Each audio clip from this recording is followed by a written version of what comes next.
সবাইকে স্বাগতম জানিয়ে আজকের এপিসোডটি শুরু করছি। আমরা বাঙালিরা কম বেশি সবাই ভর্তা পছন্দ করি, কিন্তু দেখা যায় সময়ের অভাবে বা বাটাবাটির ঝামেলার জন্য ভর্তা খেতে ইচ্ছা করলেও খাওয়া হয় না। তাই আজ আমি তৈরি করে দেখাবো বাটাবাটির ঝামেলা ছাড়া 5 রকমের ভর্তা। তো চলুন দেরি না করে এই 5 রকমের ভর্তা কিভাবে তৈরি করবেন সেটা দেখে নিন। ভর্তাগুলো তৈরি করার জন্য আমার কিছু কমন উপকরণ লাগবে, তো প্রথমে সেগুলো দেখিয়ে দিচ্ছি। আর এই উপকরণগুলো আমি প্রায় সব ভর্তায় ব্যবহার করেছি। এখানে আমি প্রায় 3 কাপের মতো পেঁয়াজ কুচি নিয়েছি, শুকনো মরিচ আছে প্রায় 20-30টির মতো, কাঁচামরিচ নিয়েছি প্রায় 10-12টি, সর্ষের তেল লাগবে প্রায় 1 কাপের মতো, এখানে আমি প্রায় 1.5 কাপের মতো ধনিয়া পাতা কুচি নিয়েছি। একটা হাঁড়ি চুলায় বসিয়ে আমি কিছু সবজি সিদ্ধ করে নেব। আর সবজিতে নিয়েছি 1 টুকরো মিষ্টি কুমড়া, 4-5টি বরবটি 6-7 ইঞ্চি করে কেটে নিয়েছি, আর কিছু ঢেঁড়স। এখন এর মধ্যে 2 কাপের মতো জল দিয়ে এই সবজিগুলো সিদ্ধ করে নেব। তাড়াতাড়ি সিদ্ধ হওয়ার জন্য হাঁড়িতে একটা ঢাকনা দিয়ে দিচ্ছি। তো আমি সবজিগুলো সিদ্ধ করে ফিরে আসছি। সবজিগুলো ভালো মতো সিদ্ধ হয়ে গেছে, আর হাঁড়িতে যেহেতু এখনও জল আছে তাই একটা ঝাঁঝরি দিয়ে আমি সবজিগুলো শুধু তুলে নেব। বেশি ভালো হয় সবজিগুলো যদি ভাপিয়ে সিদ্ধ করা যায় বা এই বাড়তি জলটুকু একদম টানিয়ে ফেলা যায়, তাহলে সবজির যে পুষ্টিগুণ সেটা সবজির সাথেই থেকে যাবে। তো আপনারা যখন করবেন এইটুকু খেয়াল রাখবেন। ভর্তার জন্য মরিচগুলো ভেজে নেব, তাই আবারও একটি হাঁড়ি আমি চুলায় বসিয়ে দিয়েছি। আর এখন তাতে 1 টেবিল চামচ তেল দিয়ে মরিচগুলো ভেজে নেব। মরিচগুলো যখন ভাজবেন তখন চুলার আঁচ একদম কমিয়ে দিয়ে মরিচগুলো যাতে লাল থাকে সেভাবে ভাজতে হবে। মরিচগুলো যদি একদম পুড়িয়ে ফেলেন তাহলে কিন্তু ভর্তা দেখতে সুন্দর লাগে না।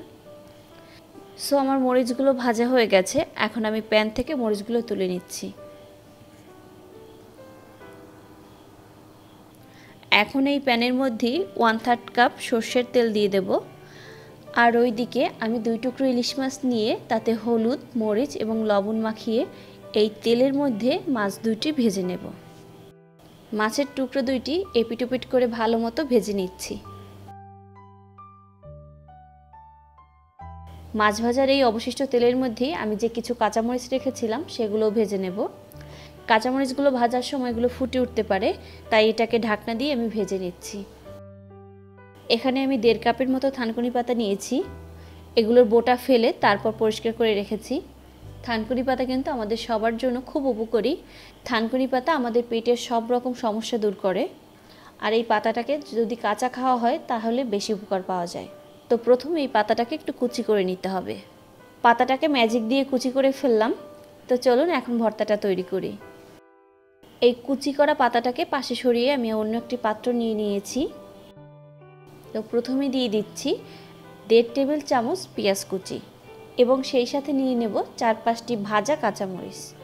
দিয়ে দিচ্ছি আমার স্বাদ মতো লবণ। এখন মরিচটাকে প্রথমে একদম ম্যাশ করে নিয়ে তারপর পেঁয়াজের সাথে মেখে নিতে হবে।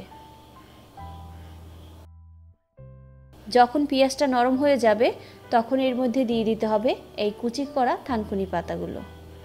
সরিষার তেল দেব 1 চামচ। এখন এই সব কিছু একসাথে ভালো মতো মেখে নিতে হবে। আমার থানকুনি পাতার ভর্তা তৈরি হয়ে গেছে। এখন আমি পরবর্তী ভর্তা তৈরি করতে চলে যাব। এখন আমি করব মিষ্টি কুমড়োর ভর্তা। তো একটা পাত্রে আমি সিদ্ধ করা মিষ্টি কুমড়োর টুকরোটা নিয়ে নিলাম। প্রথমে মিষ্টি কুমড়োটাকে ম্যাশ করে নিতে হবে। আপনি চাইলে ম্যাশার ইউজ করতে পারেন অথবা হাত দিয়ে এভাবে করে ম্যাশ করে নিতে পারেন। মিষ্টি কুমড়োটা ম্যাশ করা হয়ে গেছে, এটাকে একটু সাইড করে সরিয়ে রেখে পাশে দিয়ে দেব পেঁয়াজ কুচি এবং আমার স্বাদ মতো শুকনো মরিচ ভাজা। দিয়ে দিচ্ছি সামান্য লবণ। প্রথমে এই মরিচটাকে গুঁড়া করে নেব। আপনারা চাইলে এই শুকনো মরিচের পরিবর্তে কাঁচা মরিচ দিয়েও এই ভর্তাটা করতে পারবেন। এখন এই পেঁয়াজের সাথে প্রথমে মেখে নিয়ে তারপর এই কুমড়োর সাথে এটাকে মেখে নিতে হবে। দিয়ে দিচ্ছি কিছু ধনিয়া পাতা কুচি এবং 1 চামচের মতো সর্ষের তেল। এখন এই সব কিছু আবারও একবার ভালো মতো মেখে নেব। ব্যাস তৈরি হয়ে গেল আমার মিষ্টি কুমড়োর ভর্তা। এবারে আমি পরবর্তী ভর্তা তৈরিতে চলে যাচ্ছি। এখন আমি তৈরি করব ঢ্যাঁড়স ভর্তা বা ভিন্ডি ভর্তা। তো সিদ্ধ করা ঢ্যাঁড়সগুলো নিয়ে নেব, দিয়ে দিচ্ছি 4-5টি কাঁচামরিচ ভাজি, এখন দিচ্ছি স্বাদমতো লবণ এবং পেঁয়াজ কুচি। এখন এই সব কিছু ভালো মতো মেখে নেব।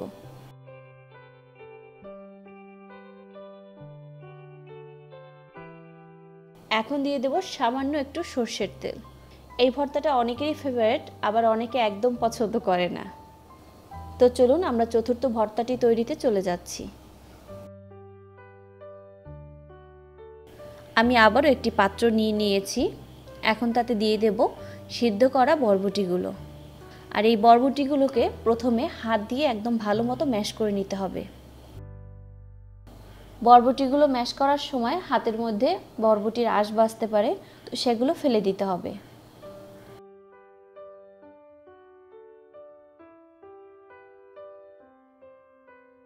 বরবটিটা ম্যাশ করা হয়ে গেছে, এখন আমি এর মধ্যে কিছু শুকনো মরিচ নিয়ে নেব, দিয়ে দিচ্ছি স্বাদমতো লবণ। আবারও আমি মরিচটাকে প্রথমে গুঁড়া করে নিচ্ছি। মরিচটা গুঁড়া হলে দিয়ে দেব পেঁয়াজ কুচি, আর পেঁয়াজটাকেও প্রথমে নরম করে নিতে হবে, তারপর বরবটির সাথে মাখিয়ে নিতে হবে। বরবটির ভর্তাটা মাখা হয়ে গেলে এর মধ্যে দিয়ে দেব 1 চামচ সর্ষের তেল এবং কিছু ধনিয়া পাতা। আসলে ধনিয়া পাতাটা সম্পূর্ণই অপশনাল, আপনারা যদি ধনিয়া পাতা পছন্দ করেন তাহলে সব ভর্তাই আপনি ধনিয়া পাতা ব্যবহার করতে পারবেন, আর যদি পছন্দ না করেন তাহলে কোনো ভর্তাই ধনিয়া পাতা ব্যবহার করবেন না। তো এই বরবটি ভর্তাটা তৈরি হয়ে গেছে, এখন আমি পঞ্চম ভর্তাটি তৈরি করে দেখাবো। এখানে একটি পাত্র নিয়েছি, এখন তাতে দিয়ে দেব আমি যে মাছটা ভেজে রেখেছিলাম সেটাকে ঠান্ডা করে তারপর কাটা বেছে ঝুরি করে নিয়েছি। তো সেই ঝুরি করা মাছগুলো নিয়ে নিয়েছি, এখন তাতে দিয়ে দেব 5-6টি শুকনো মরিচ এবং দিয়ে দিচ্ছি স্বাদমতো লবণ। তো প্রথমে মরিচটাকে গুঁড়া করে নিচ্ছি। এই ভর্তাটা কিন্তু আমাদের জনপ্রিয় মাওয়া ঘাটের ভর্তা, তো সবাই এখন কম বেশি এই ভর্তার সাথে পরিচিত হয়ে গেছেন। তো মরিচটা গুঁড়া হয়ে গেলে দিয়ে দেব এর মধ্যে পেঁয়াজ কুচি। পেঁয়াজটাকে এই মরিচের সাথে একটু নরম করে নেব। ভর্তার মধ্যে যদি পেঁয়াজটা শক্ত শক্ত হয়ে থাকে তাহলে কিন্তু ভর্তাটা খেতে ভালো লাগে না, তাই পেঁয়াজটাকে আগে নরম করে নিতে হবে যে কোনো ভর্তায় মাখার আগে। দিয়ে দিচ্ছি সামান্য সর্ষের তেল এবং কিছু ধনিয়া পাতা কুচি। এখন এই মাছের সাথে সব কিছু ভালো মতো মেখে নিতে হবে। ব্যাস তৈরি হয়ে গেল আমাদের জনপ্রিয় মাওয়া ঘাটের ইলিশ ভর্তা। এই ইলিশ ভর্তার কিন্তু আরেকটি রেসিপি আমার চ্যানেলে অলরেডি আছে, চাইলে সেটা দেখে নিতে পারেন। এখন আমি আপনাদের আরেকটি ভর্তা তৈরি করে দেখাবো, আর এই ভর্তাটার নাম হচ্ছে মরিচ ভর্তা।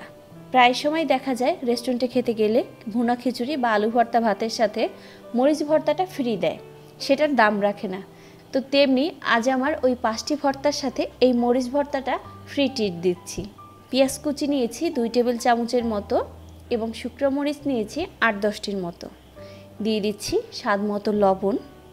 এখন প্রথমে মরিচটাকে গুঁড়া করে তারপর এই পেঁয়াজের সাথে ভালো মতো মেখে নিতে হবে। মরিচটা নরম হয়ে গেলে পেঁয়াজটাকে একদম কষলে নরম করে নিতে হবে। পেঁয়াজ মরিচটা মাখা হয়ে গেলে দিয়ে দিতে হবে 1 চামচ সর্ষের তেল। তৈরি হয়ে গেল আমার মরিচ ভর্তা।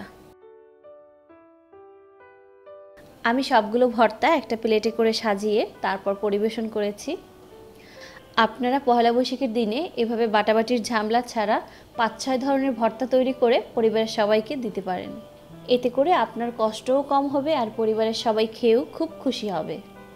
তো আজ এই এপিসোডটি এখানেই আমি শেষ করব, আর যাবার বেলায় সবাইকে অনুরোধ করব, আপনি যদি এখনও আমার চ্যানেলটি সাবস্ক্রাইব করে না থাকেন তাহলে প্লিজ এখনই এই মুহূর্তে আমার চ্যানেলটি সাবস্ক্রাইব করে ফেলুন এবং সেই সাথে পাশে থাকা বেল আইকনটি ক্লিক করুন। এতে করে আমি যখনই কোনো ভিডিও আপলোড করব সাথে সাথে আপনার কাছে নোটিফিকেশন চলে যাবে। সবাই খুব ভালো থাকবেন, সুস্থ থাকবেন আর শতাব্দীস কুকিংয়ের সাথেই থাকবেন।